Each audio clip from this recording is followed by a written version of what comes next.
Good morning, everybody, and thanks so much for joining us this morning to hear about the update from former District Governor Neville Parsons in relation to our regionalisation program. I know that there's a lot of interest in this topic, so I'm very, very pleased that you've been able to join us. And Neville, thank you for your time.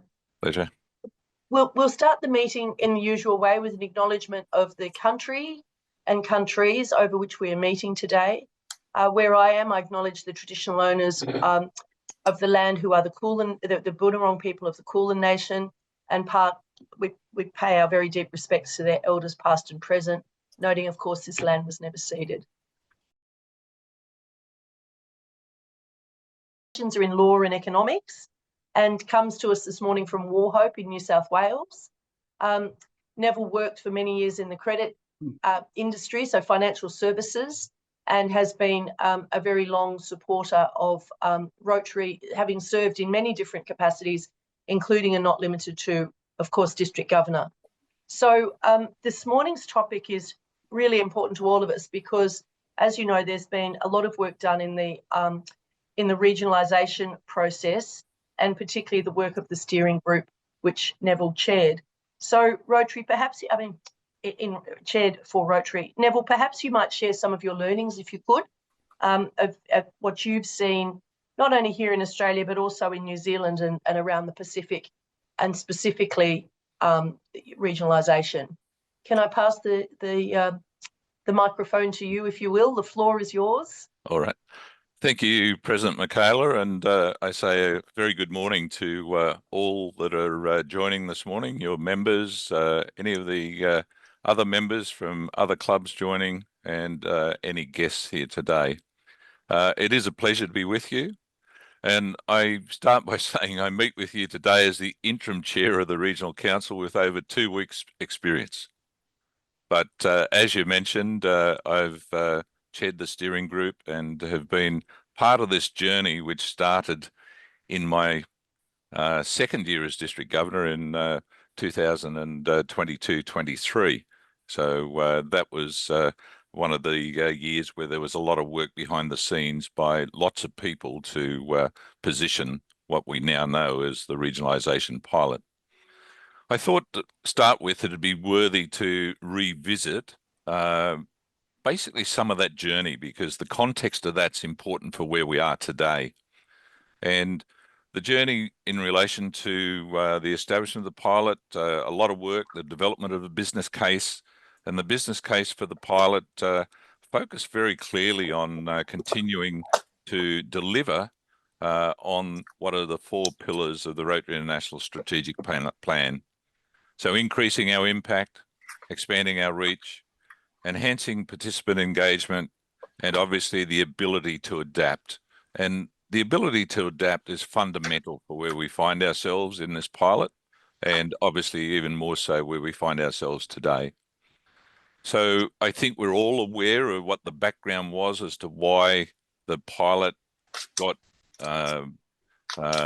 birth and started, the declining membership over the period, a massive drop in membership over 10 years of almost 30%, and retention rates below 89%. One of the key things of the business case and one of the key objectives of the pilot, in my view, is we've got limited national influence at a time where, to get the voice of governments, to get the voice of those that may have funds to support our work, we need to actually not approach as multiple clubs, but to actually approach with one area. And I know that's a case with all community groups, those people looking to access government funds, because governments of today are looking to actually deal with minimal rather than a lot of individual components. So that's a key area.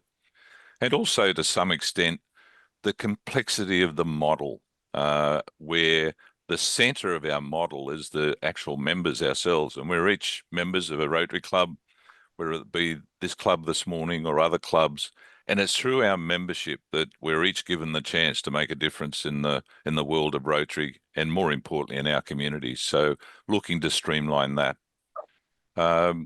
It was certainly the model. It's worthy noting that we're dealing and we're part of 16 countries in our zone. So Australia and New Zealand, but there are also the 14 island countries. And so it's a broad spread of individuals with a footprint that is a large geographic footprint to address. And the model gave us a chance of actually saying, can we actually align Rotary to fit to the cultures of this region? I think that's an important part of where we're heading as well. So you'll recall, just again, the background, the pilot was approved to run for 3 years, from the 1st of July 23 to the 30th of June 26. So up until the 1st of July 24, it was basically the work of the steering group and the establishment teams. And I know that there are some on the call this morning that were very active in the actual establishment work. And to some extent, I think the work that had gone in at that stage is still yet to be duly recognised, because we're all volunteers, and the amount of hours that were committed to actually developing and getting it to the line where we got approval of the RI board for the one of the pilots in the world, I think is meritorious, and it's amazing the amount of hours that I believe volunteers have contributed to the pilot. So if I look at the actual milestones that's got us to where we are today, late 2023, there were regional council elections. Regional council itself was established as an Australian corporation operating in the other countries in the zone on the 1st of January 2024. And the regional council itself commenced operations in July 24. And with that, there was an agreement that the first tranche of district functions would transfer to the regional council. They were membership, learning and development, diversity, equity, inclusion, public image, and interact. And day one, they were transferred. And one of the things that we recognised is that the actual delivery of some of those functions has worked reasonably well. Others are actually been slow to start. And that in itself, as to how we get the traction and the delivery of those activities to a key point in functioning, is going to be key of where we're actually looking now in terms of the way forward from through this overall reset of focus. In saying that, and I'll say more on that later, it's so important that we don't reinvent the wheel in this, where we know there are some great activities, functions that are delivered at district level, at club level, at regional level. And I, for one, are very keen to make sure that we're actually engaging with, getting the support of, and actually utilising the best of the best in terms of go forward in any of the areas that the regional council is looking to add that zone-wide layer to. So the regional council, if I reflect on, and these matters were reported to the board in April 25. So these were the aspects that the regional council reported at that stage as to achievements. The 105 community groups were formed and launched. The Rotary community groups were collaborating to develop and implement their what were called growth plans, implementing projects and programs, and looking to work together with each other and delivering outcomes. I often look in terms of the Rotary community group from prior experience, and those in the room that have been in the past, district governors, area governors, assistant governors. My experience in the past has been that the most successful bringing together of clubs to focus more on what can be delivered together than individually was where you had one of the assistant governors, area governors, working more like a Rotary community leader in terms of, I guess, facilitating, encouraging the discussion. And in my own case, in the Port Macquarie area, there are 5 clubs, and I often look back and say, well, over the times, there's been some great achievements locally by the clubs working together, none the least being what we call Port Macquarie Rotary Lodge, which is accommodation facility at the hospital. And I know there'll be plenty of examples in other areas where that's occurred. So I think part of the model has got some proven record as to how it's to be done, and I think that's certainly the Rotary community leaders that are actually finding success with the bringing together of clubs are working probably in a very similar way. One of the most successful programs in the prior 12 months was the Club Fit for Purpose workshop. And those clubs that were involved, 83 clubs, then there are certainly some positive outcomes in the strategies. But the most important thing is that all of the materials that were actually provided in those workshops are in fact available for any club. But like lots of things, I struggle, and one of the things we have to get better at is the communication and getting the messages through as to the availability of materials. Because I know that even in my own area, when I ask some of the clubs, they're not aware of those materials being there. That's not necessarily their fault. It's actually how can we actually better communicate. There's certainly been ongoing membership development workshops, and where they've occurred, they've been very successful as well. So again, there are some actions of the council that are actually providing the fruit and supporting those areas in terms of the actual turnaround that there has been in terms of the positiveness of membership growth. But it is not just the one prescription that's actually led to that. It's actually a joint effort, and that's recognised that very successful in terms of the role, in terms of clubs themselves, groups of clubs through the Rotary community groups, and districts themselves that are actually supporting this re-energising of the growth of Rotary. And basically, if I look at where we are to date, then two things stick out to my mind, and that is that a lot of the work that has been done has not necessarily been identified through clear communication, and also the availability of the resources that are there are in fact available to all. So in my view, they're key things as we look to the future. I'd like to turn now to basically where we are, or where we were potentially at the April RI board meeting. The Rotary International Board at its April meeting received a submission from the Regional Council, twofold. One is there is the requirement to report of outcomes to date, and also at the April board meeting or the March board meeting, whichever is the appropriate one, the seeking of the funding for the pilot year. And the submission that went to the RI board sought funding for the 25-26 year, along the lines of what it had been in the prior year, which was a reallocation of the district governor's allowance as agreed as part of the pilot, and also two aspects which sought funding from RI reserves. And the funding from RI reserves is an annual determination by the RI board requiring a 75% majority of the board to approve.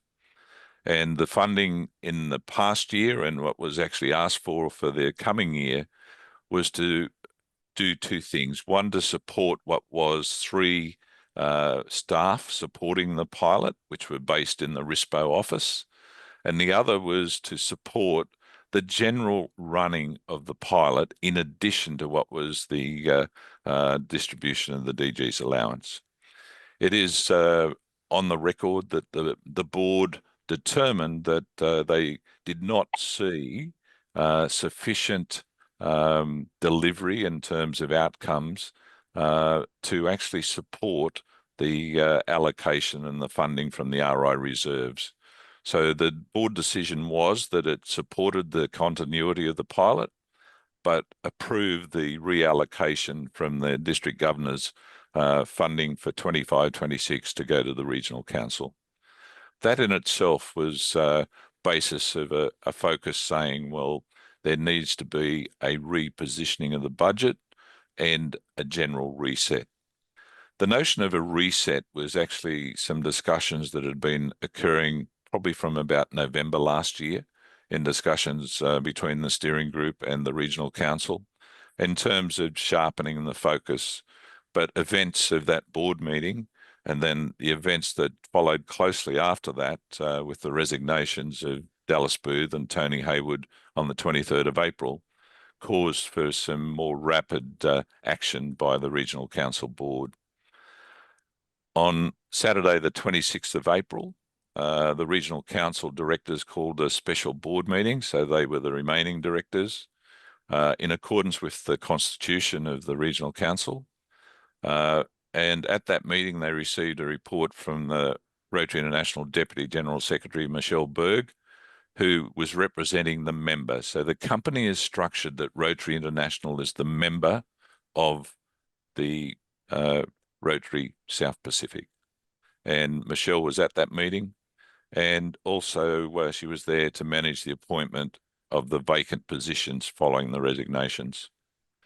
The Regional Council, with the support of Rotary International, appointed myself as a director and then elected me as the interim chair of council. That council meeting also decided to hold over at this stage the filling of the chair-elect position. So come forward from my involvement, which was after a phone call at about midday on that Saturday. I must start that I'm appreciative of the opportunity to actually continue what has been an incredible amount of work that's gone into establishing the pilot, building the business case, having the approval, and at the outset giving us in this zone the opportunity of shaping Rotary to work best for the members in our zone. I have often said that a lot of district governors from 2009-10, when I had district governor experience for the first time, right through until even 22-23, when I was district governor last, the discussions of the governor train had been that we need to actually refocus Rotary to fit the works of Rotary and how it works best in our zone. And I guess the pilot is our opportunity to do that. So I'm appreciative of the opportunity to continue the work that was actually given to the pilot in a different capacity up until that Saturday. But I seek in the first part of this work to build and rebuild connection, engagement, and advocacy for the pilot, because the key focus is rebuilding the trust in the process, and also the fact that we have a golden opportunity to reshape Rotary in this zone, probably for a time that we're actually getting support from Rotary International to do so, because we're one or two pilots.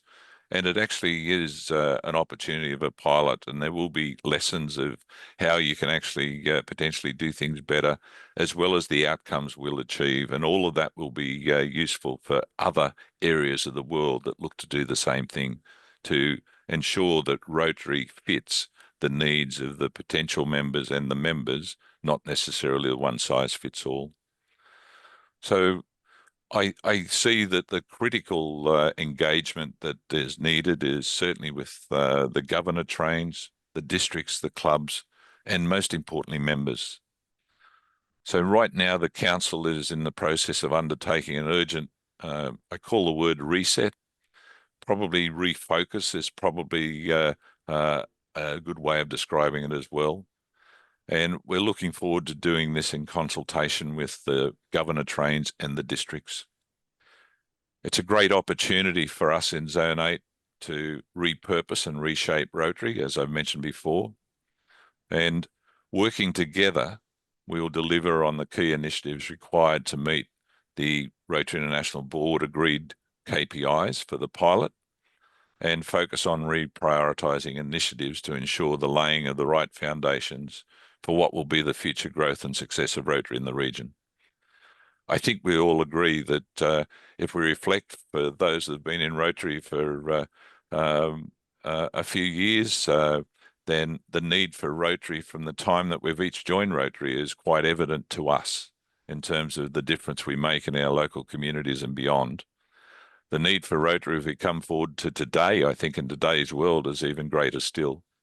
And if I look into the future, I think the things that will make a real difference for the comfort of people in various communities around our own club, around the country, around the region, around the zone, and in fact around the world will be greater. And I think that's the other reason why the effort to go in to actually rebuild Rotary in this area is so important.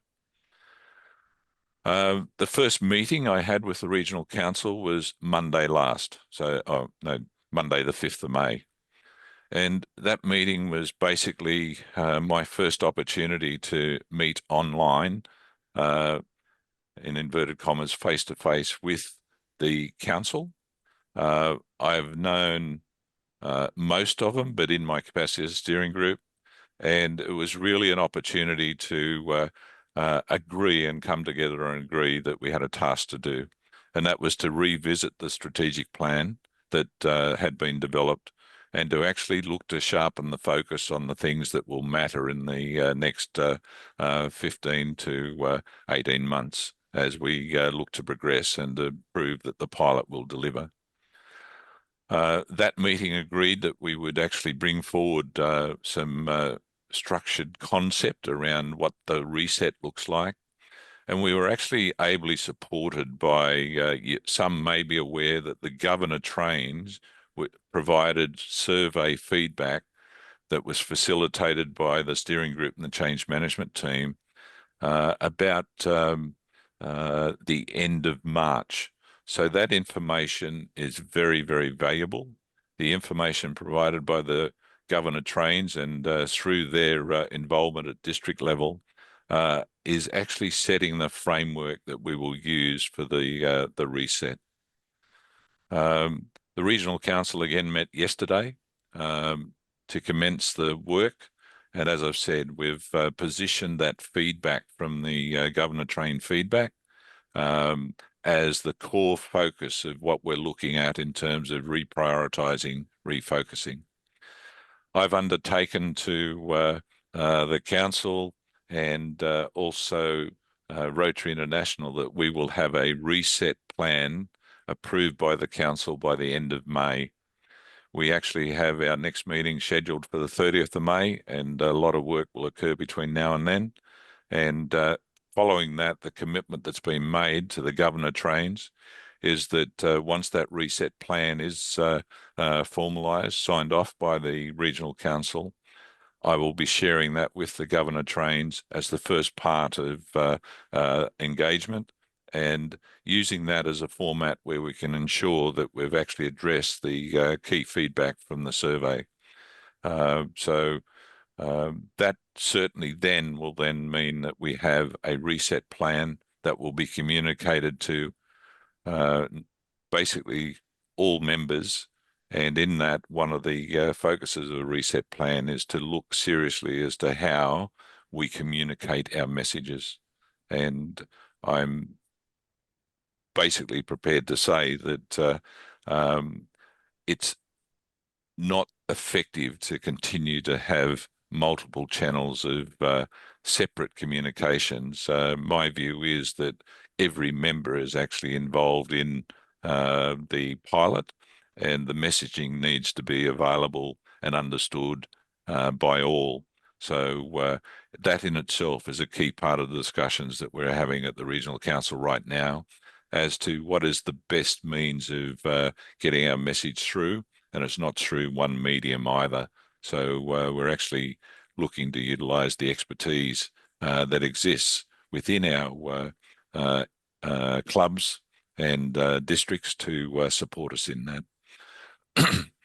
And a critical element of any reset will be engaging, as I flagged earlier, the best talent and skills that exist within each district, and to actively encourage those to be part of the pilot. It is their pilot. I am aware and reflect on that I think in the early days, some of the those people were probably not treated necessarily with the respect that was required, and recognising the work that had been done, and appreciated that. And I think it is about making sure we do utilise, don't reinvent the wheel, and actually encourage the the best skills and talent to work with us as we actually have this opportunity to reshape Rotary in our zone. The other is that, and I put this challenge out on my first meeting and I had with the council on the 5th of May, and that is our need to better use technology. And I challenged them to say, assume that we would go into a COVID environment tomorrow, how would we actually deliver success in this program?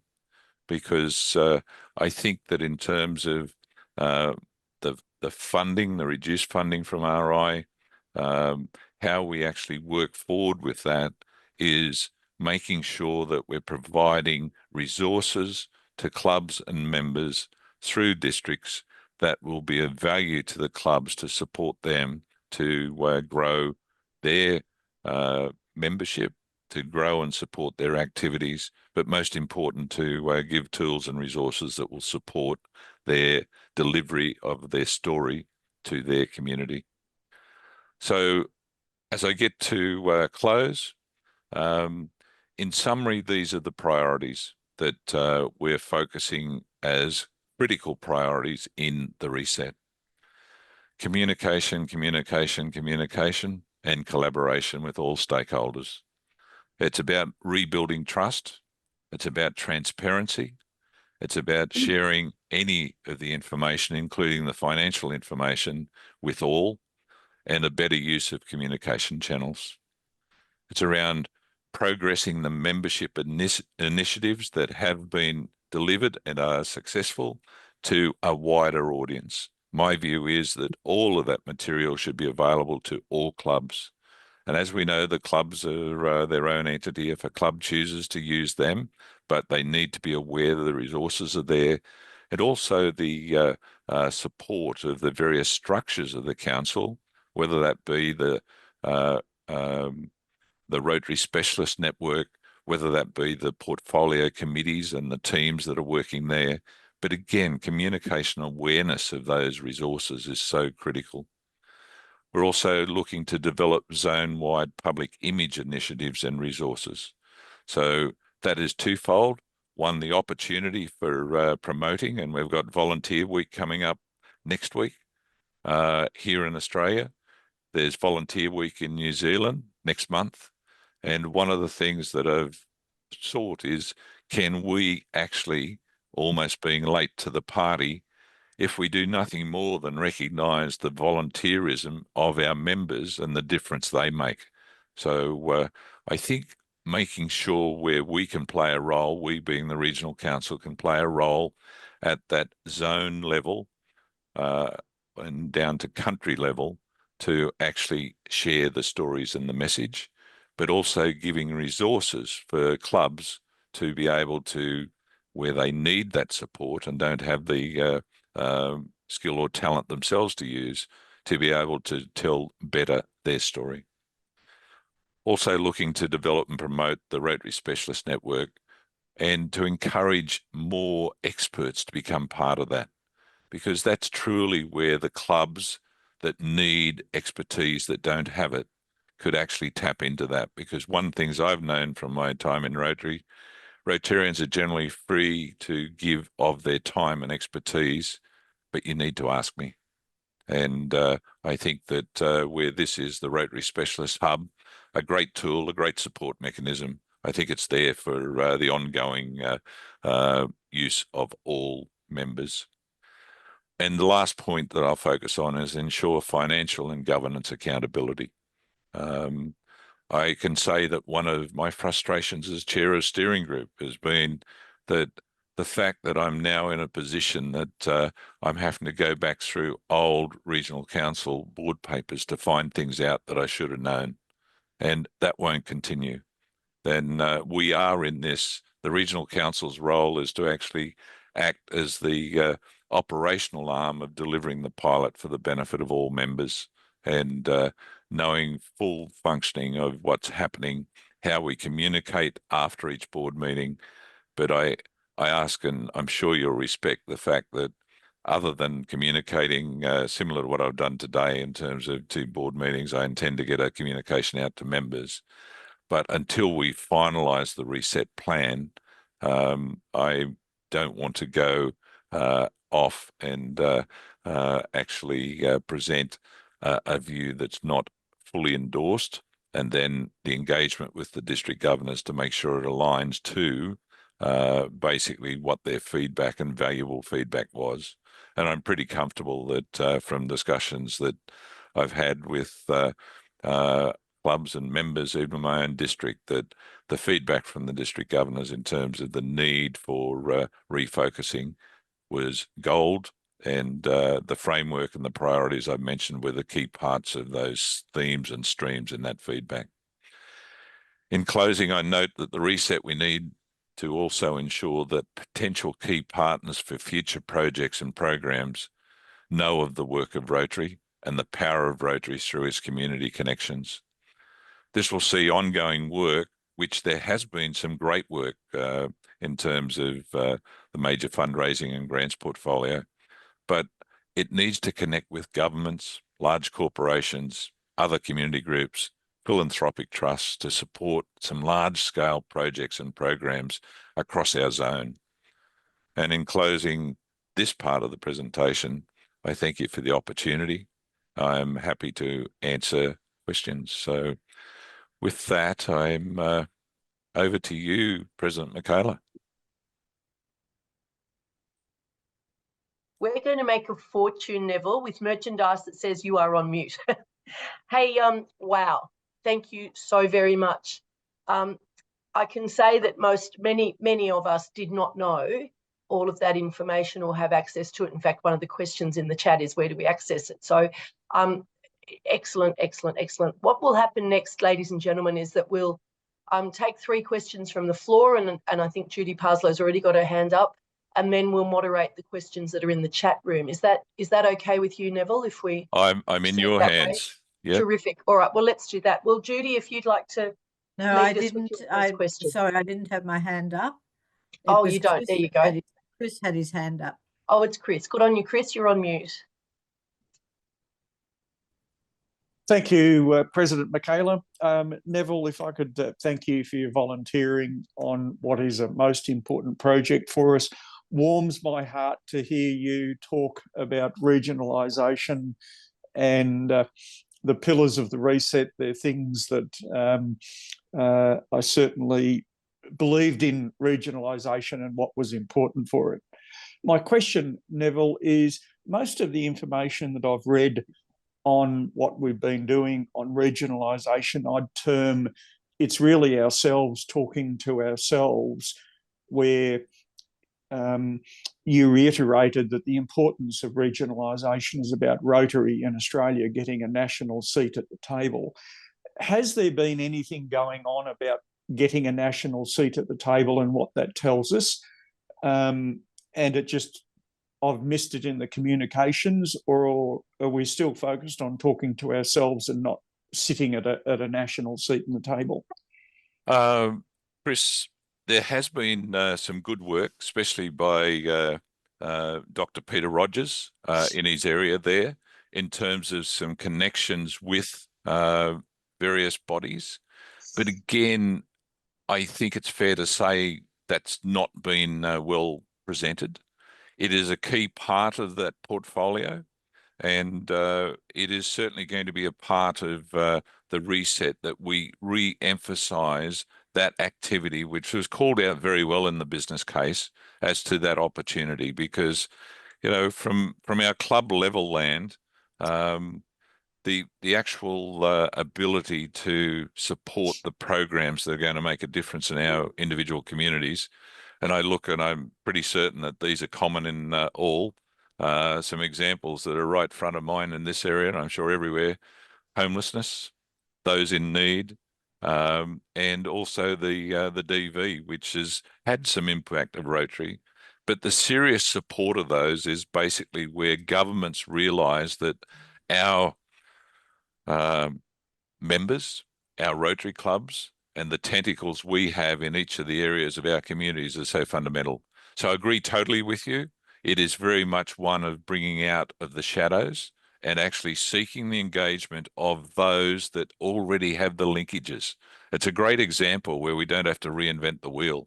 as I look around even the screen, I look and see that there are people that I'm sure are well connected with some of those bodies. We just need to actually make sure that we're using all the skill and talent we have to engage.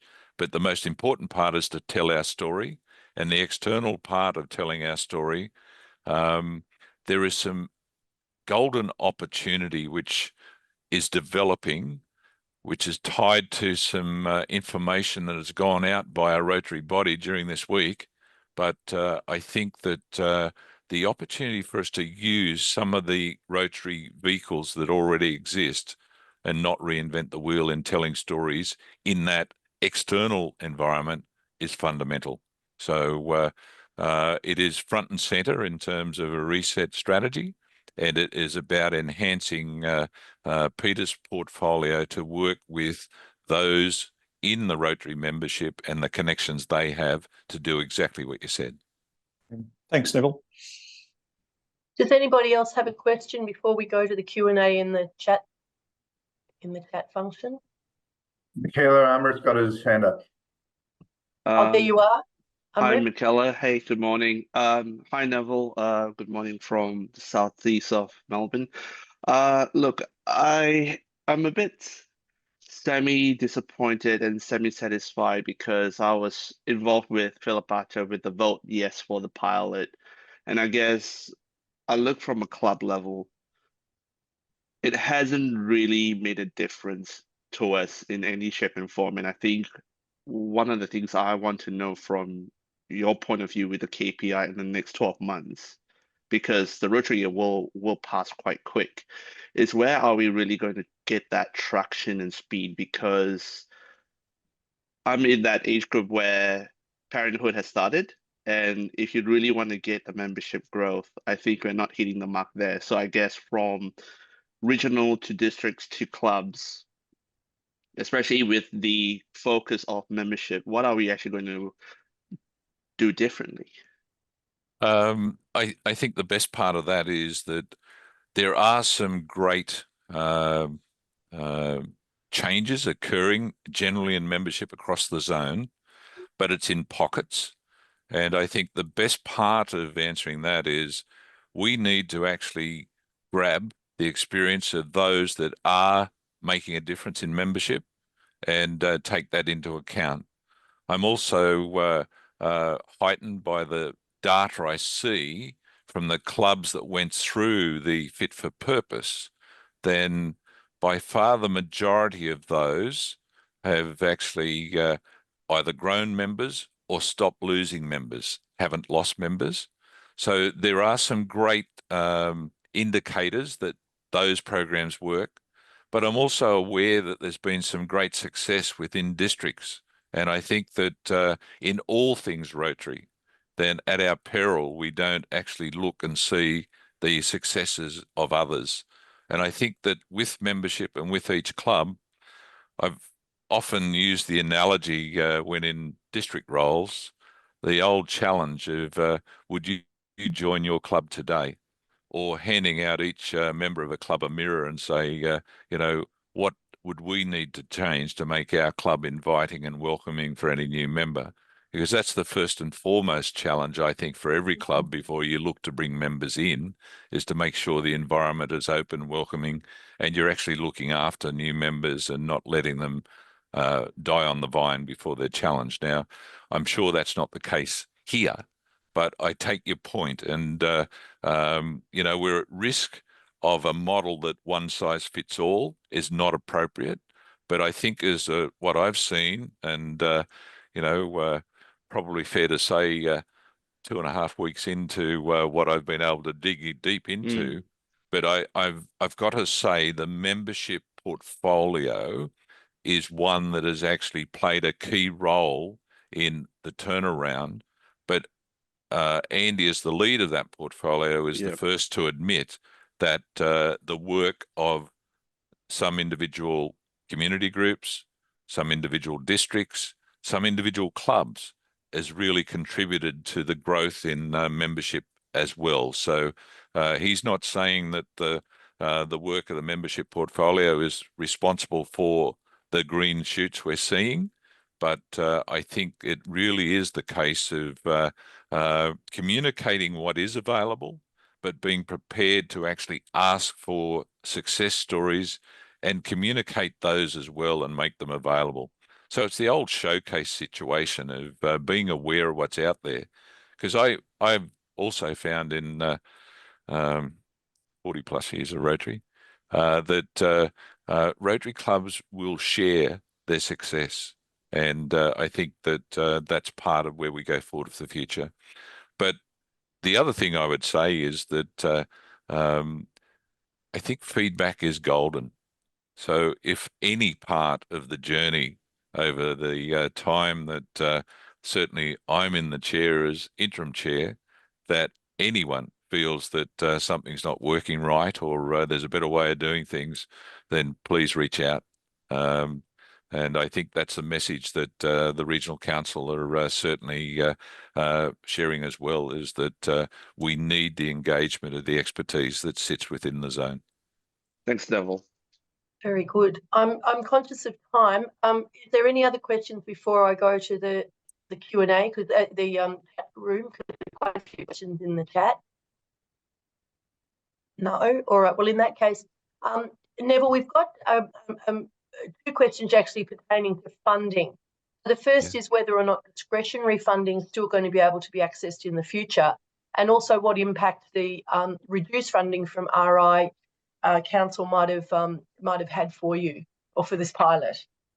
Certainly, the first part of the question, the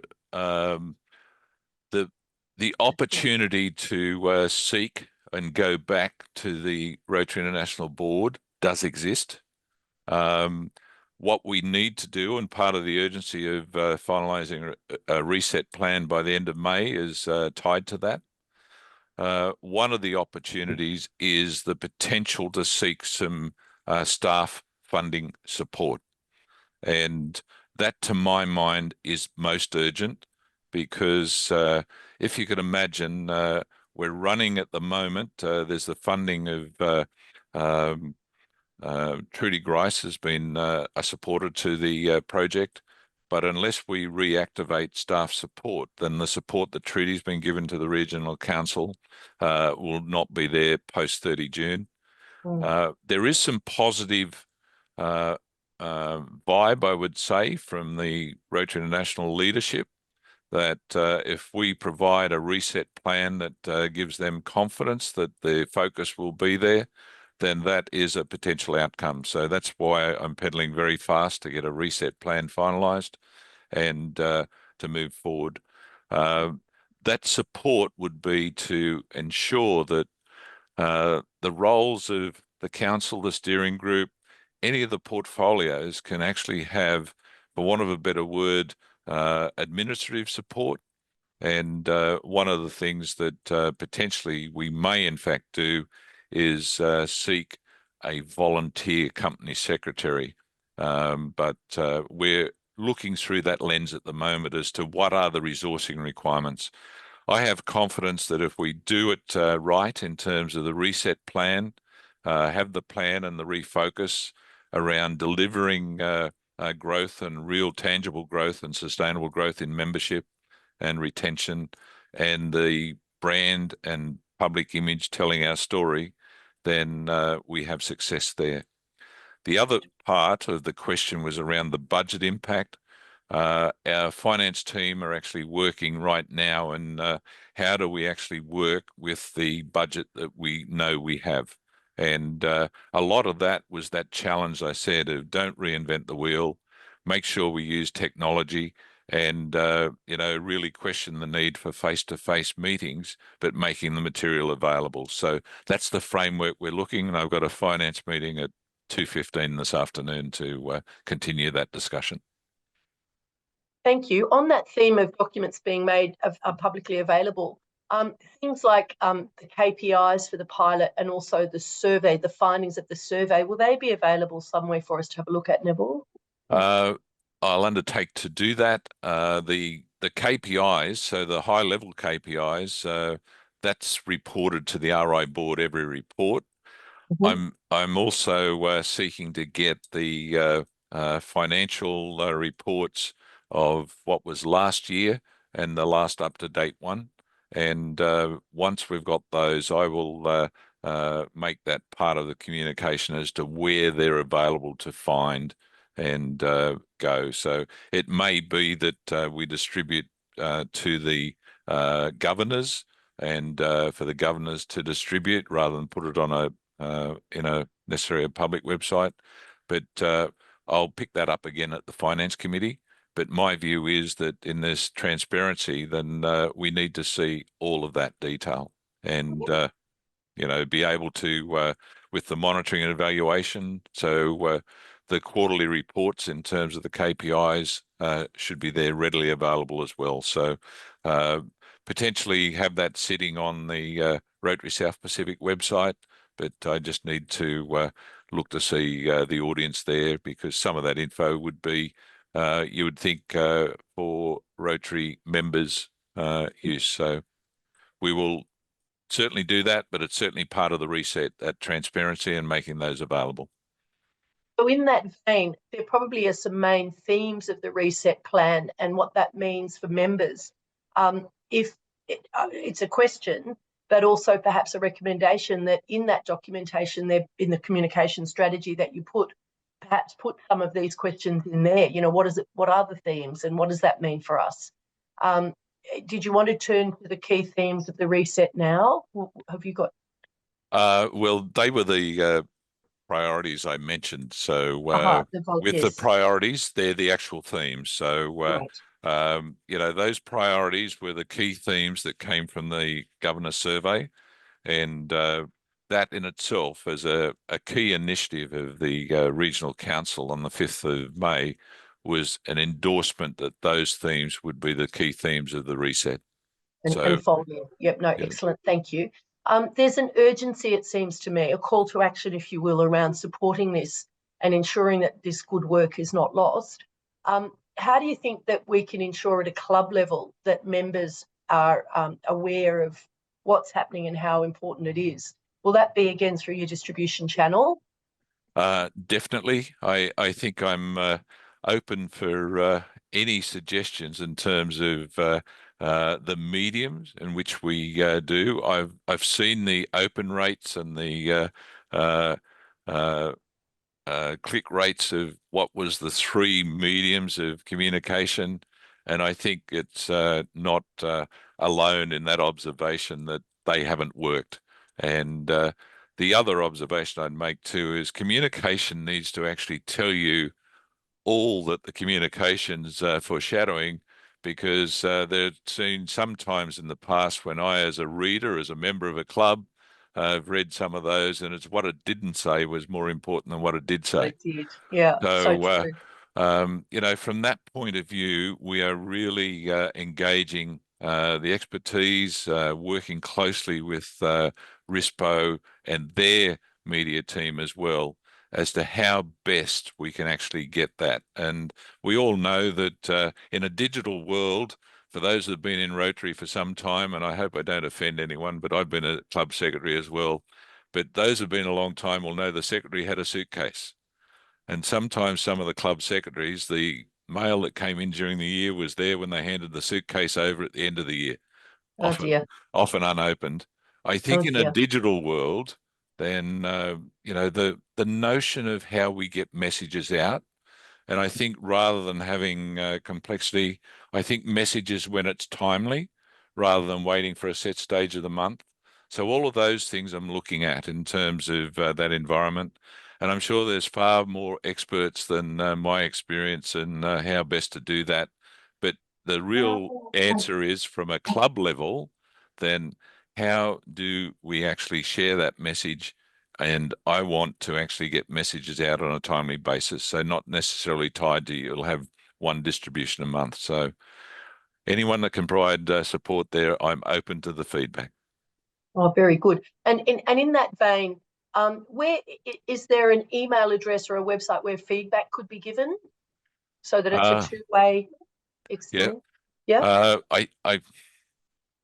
I think there was a email address that was put out for the Council for General, but chair at Regional Council, whatever that email address of mine. That's all right. Give it to us later and we can send it around to all the members, the people who are in Yes. this meeting, if you like. Yeah. So, you know, while we're in this reset phase, I'm open for any suggestions, and I'll guarantee that they will actually be fed into it, because I'm certainly prepared to say that I and the members of the Regional Council are not the font of all knowledge. Well, actually, that's another segue. One of the questions pertain to experience overseas, particularly in Great Britain and Ireland. Lessons learnt, in other words. Yes. Are you open to, or is there a space somewhere where, you know, lessons and what's happened that didn't work can be shared and discussed, or are you looking at what didn't work as well? Well, two things on that. One, every 6 months we are obligated, and this is a responsibility of the steering group working in conjunction with the Regional Council, to do a lessons learnt report to Rotary International. The first of those was done last December, and I don't have a problem whatsoever and also making that available, because it was a document that was certainly shared with the G trains, and it's also, I'm certain the same thing applies to GBI, Great Britain and Ireland, and so our next one of these will be due to RI probably in July, because it's the end of the half year. So that in itself is also a tool that's being used for the reset. So that was information that I'd shared with the council, and that was shared with information in a download that they got for the 5th of May meeting. Very good. And thank you to Mark Humphreys, who's put an email address in the chat, which is chair@Rotary South Pacific. I'm on a Rotary Zoom meeting. Oh, I think that it's southpacific.org. So the next question pertains to, you know, attracting new members. It seems, and this is a question from past President Marion McLeod, Rotary started life as a club that people seem keen to join. But now it's sort of reversed, where we're asking others to join. We seem to cajole them. And so the question is, do we have a value proposition, the why to join, that we could target for each particular demographic? Because as Amrit said, and in fact, there's a feedback from the Collingwood Club from some research they did into the past census, you know, there's different demographic cohorts that have different needs. Yes. And different availability. Yep.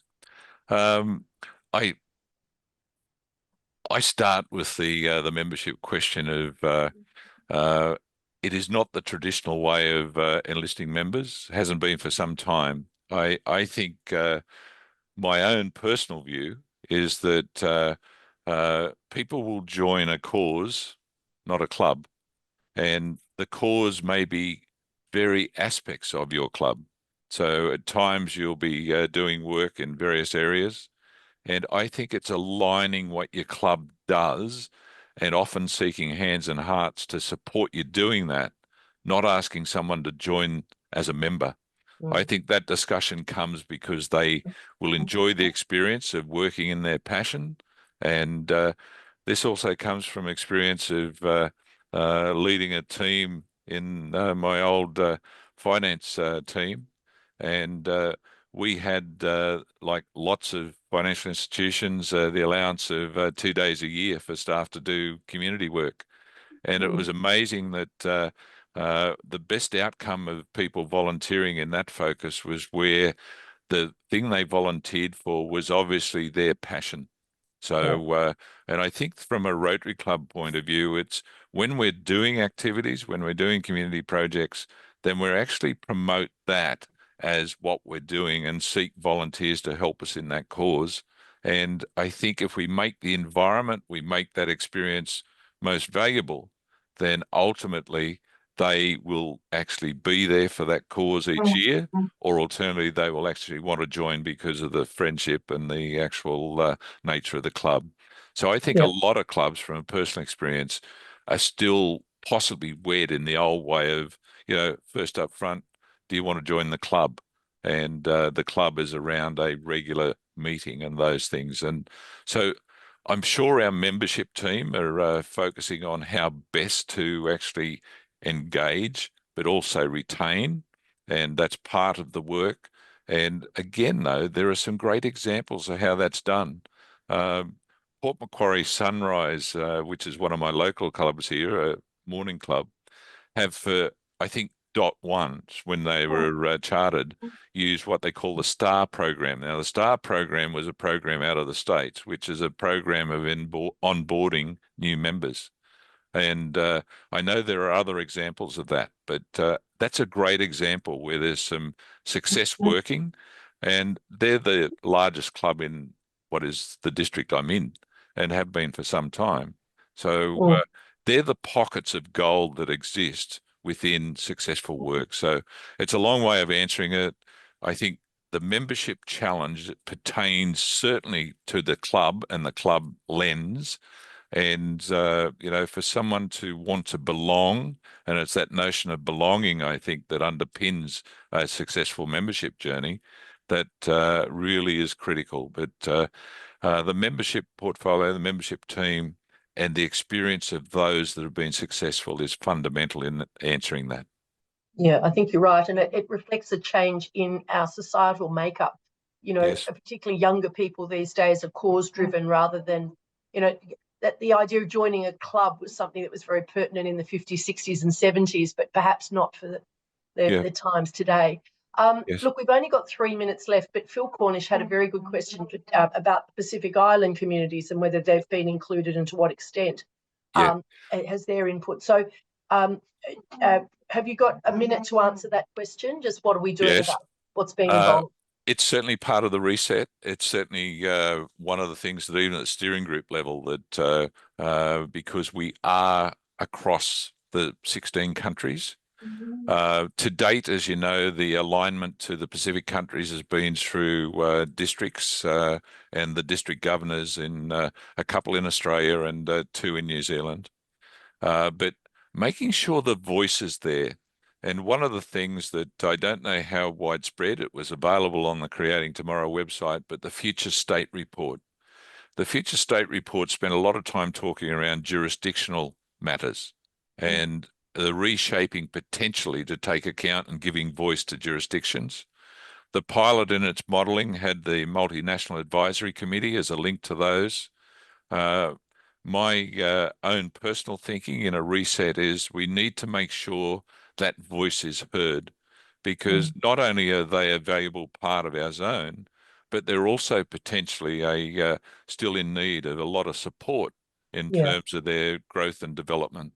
So I think the connection, hearing them and making sure that any support given is coordinated and not necessarily missing the point, all of that's the case. So short answer is, it is definitely part of the reset, because I don't think to date the engagement, and it may be the fact that the communications may not have even been there, because we've got some French-speaking communities as well. So a very good question, and one that is certainly part of how we go forward. Look, thank you so much, Neville. I mean, how interesting and wide-ranging your conversation has been. And of course, we know how pressed you are for time. So it's very, very, very helpful to have this information from you today. And we're very grateful that you gave us your time. Let's thank Neville in the usual way. All right. Thank you all. And that invitation to share your expertise, I can't emphasize enough. And as I said, my email's there, and I endeavour to respond at least within the day. But we will appreciate any of the support, information, suggestions you can have. And I wish you all a pleasant Wednesday, and look forward to your engagement. So thank you.